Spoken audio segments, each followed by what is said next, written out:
I think shop owners just have to learn how to lead better, get the technicians and the service advisors to buy in, but that all starts from the top. It should not take an act of Congress for your employees to do what you ask them to do. And that's my soapbox. I'll stand on that.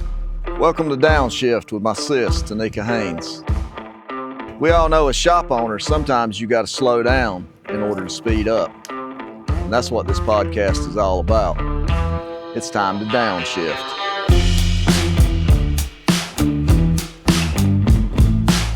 Why training is so important. Like, there's so many shop owners that just don't get that they need it. Like, they already think they know everything, and they don't understand that just a free education could change it for you.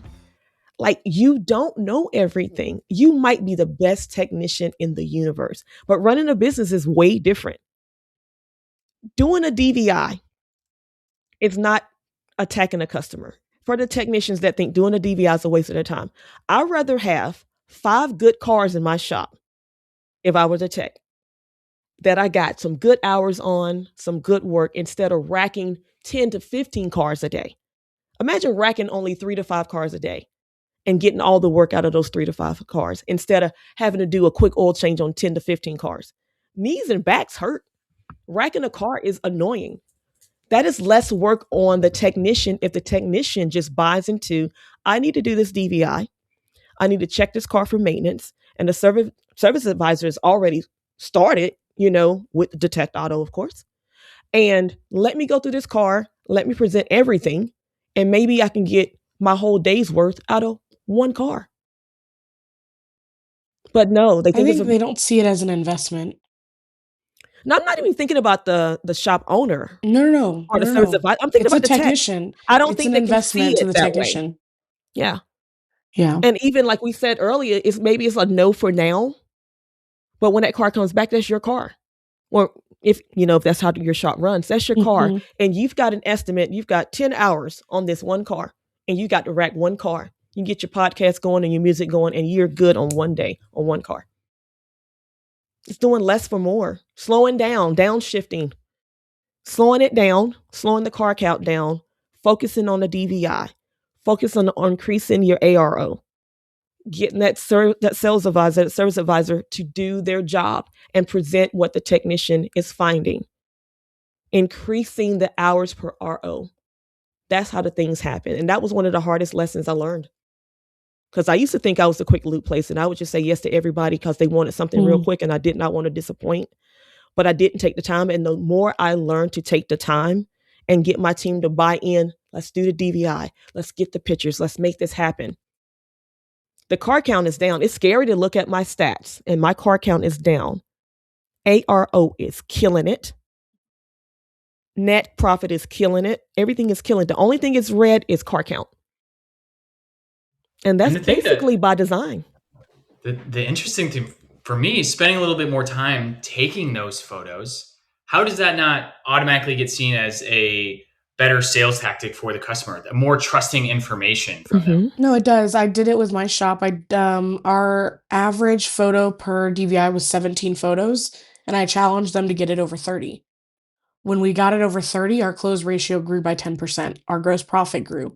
Everything grew. Because more photos was more trust. Yeah. I tracked that on the whiteboard for the technicians. This is your average picture through RO, through DVI. It's just dumb. It's transparency. And are they clicking every picture? No. But they also want to see the good stuff. Take a picture of the good shocks. It's also going back to liability. Take a picture of the good stuff too. That way you can CYA later if, in 10,000 miles, the shock's leaking. Hey, why didn't you tell me? You can show them, hey, so last time, actually, they were in great shape. So this just started.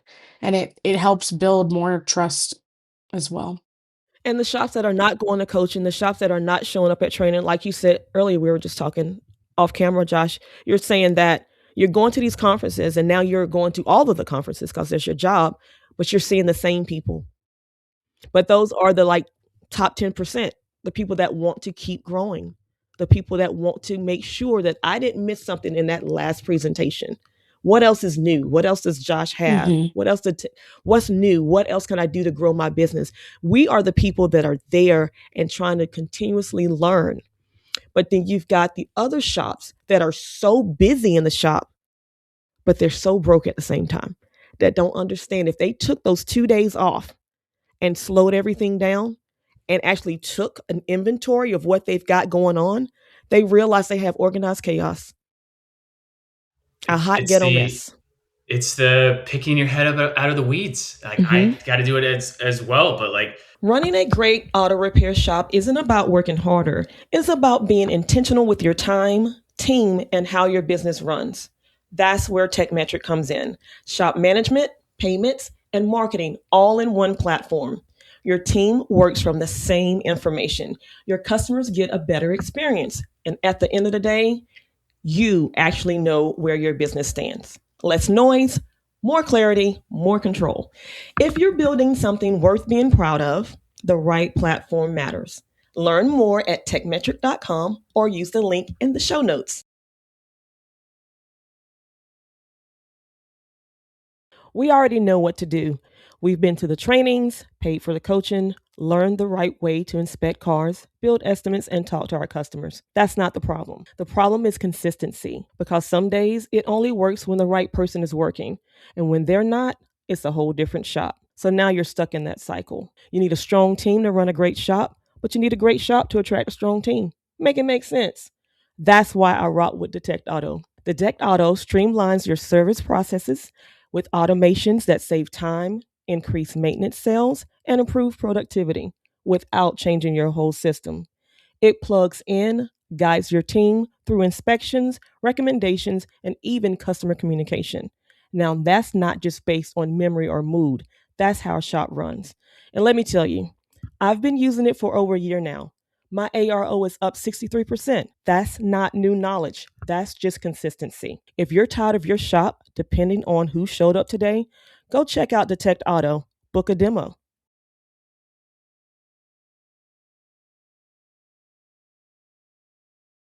It is, you're so locked in on the day-to-day. Everything's frantic. Everything's reactionary. And picking your head up and looking above, the chaos is great. And I think a conference and meeting people and networking and letting people pick apart your business is exactly how you do that. Yeah, I remember when I first started, because Benji last said it still, my average repair order, my allergies are killing me. I think my average repair order was less than $200. Oh, my car count was crazy. Yes, brother. Ouch. Sister was broke. I didn't even know I was broke. I was just recycling money, and I was wearing myself out. And we were saying yes to everything. We were saying yes to lawnmower tires. Can you fix no, yeah, I'll do that. I'll do that. I'll do that. I'll do that. And we were killing it, but we were not. And it was the hardest thing for my coach to get me to understand that if you don't slow your silly butt down and learn to say no for now, say, hey, yes, we are very busy. We've been very blessed, but I cannot get to your quick oil change right now. Because you know what? That oil change, and he's not going to do anything. And you know that because their close ratio is 10%. Okay. And then you see somebody else's oil change sticker in the car. It's not a loyal customer. An oil change is almost never an emergency. Imagine they're how already many past people, due. Yeah, that's not your problem. So I got a question for you. Yeah. How to coach your team. So like, let's say, we just said taking photos is going to increase your, conversion rates. It's going to build more trust. It takes more time for the technician, and they will complain about, even though they're going to get more work from it, they might get the work they want from it. They're going to complain. I've seen it all the time. How would you confront your team and get them past that and bought in on this new process? I have a friend who's in my 20 group. He has a shop down the street, and he's going to have to go through that. And he did present me with that question. And what I said was, I would do it as a challenge. I am really blessed that my team buys in easily. Like sometimes there's a little pushback, but they'll get it. They'll see where I'm trying to go, because I'm saying, look, this is what we're trying to do. This is not more work for you. Yes, I'm paying you for this DVI. I know it's aggravating. I know it is. But what I need you to do is work smarter, not harder. So what I told him to do, because I believe that he's going to get a lot of pushback because he has a lot of old heads and this, that, whatever. And he just bought the shop about a year ago. And I said, gamify it. Put the numbers on the board. Put the average pictures per RO up there. Make it a contest for a little bit. See if they'll buy in. Once they can see the numbers, because what did I say, Ash? What about numbers? People lie, numbers don't. Once they can see that the average repair order hours are increasing and they are spending more time on less cars, meaning, yes, you're still at work for 10 to 12 hours, but you're not racking 15 cars a day. Your stress level goes down. You feel in control. And then they'll start to see the win and then they'll buy in. You're going to have to get them to buy in, but first they've got to trust you as a leader, as the owner. And that what you're doing is just not about your pocketbook. It's about the whole process. Yeah. Like even with my service advisor, to see the numbers. They're going to have to see the numbers. So I would literally put the numbers on a whiteboard, the ARO, the average hours per repair order, the pictures, and watch it grow. Watch the change and show them that change. If not weekly, monthly, I would show them that and get them to buy in. But I don't think you can just say, well, just because we're going to do it because I said so. That's not going to work. But also try it for more than a week. Please try it for more than a week. Yeah, I would say this is our 60-day challenge, or this is a 90-day challenge. 90-day, and this is the gift at the end. Let's see how it works. Because that average RO hours going from 2 to 2.1 to 2.2 doesn't immediately impact their paycheck. But if they see it growing, they go, okay, so when I do more pictures, we do make more money. Okay. All right. Yeah, but I don't even think it's about the paycheck because my guys are hourly plus bonus. It's about the amount of work. It's about the amount of work. I mean, when's the last time you racked the car? I watched them rack cars and I'm like, where's your pad for your knee? Getting down on the floor, pulling the car in, pulling the car out. I love working on cars. I used to have people rack the cars for me.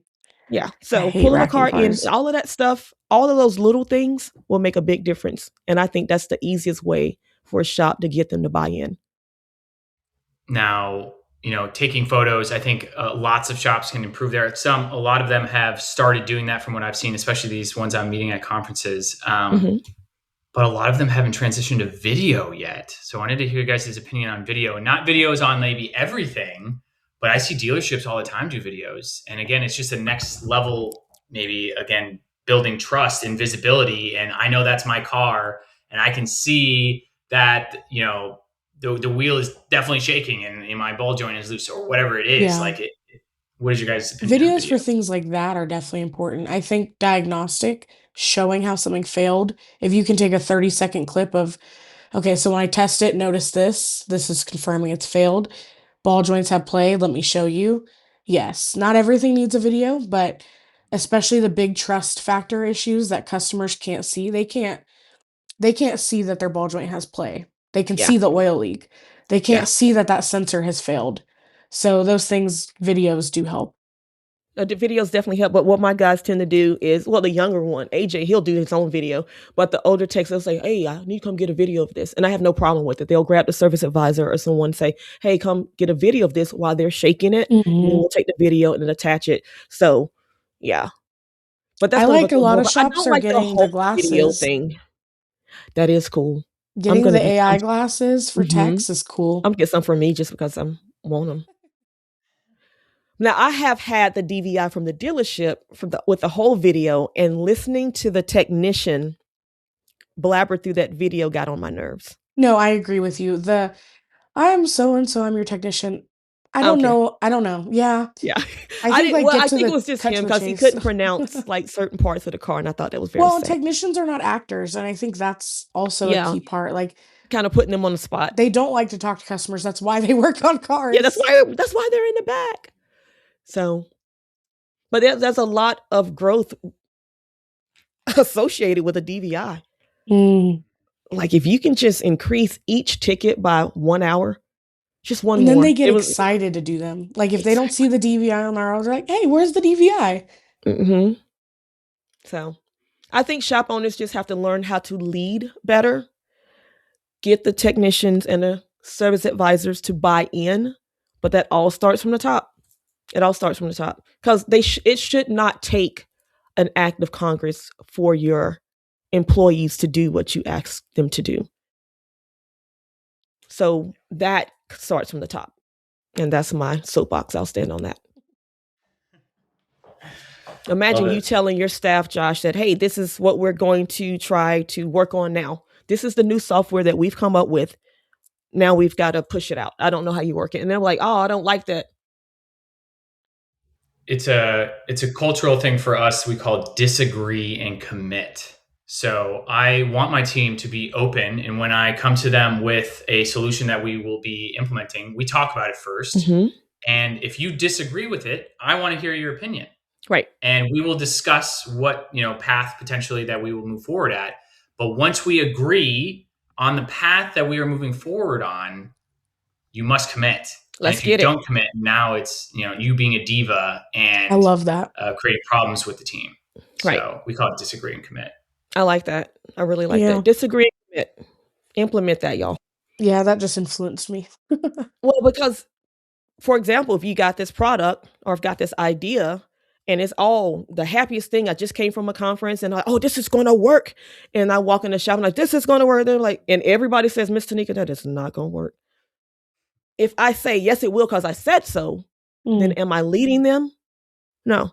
Now, if I say, well, why don't you think it's going to work? Well, A, B, C, and D. I'm like, I can see it from a different perspective, and we can pivot and reinvent that wheel and say, okay, what about this? How do you feel about this?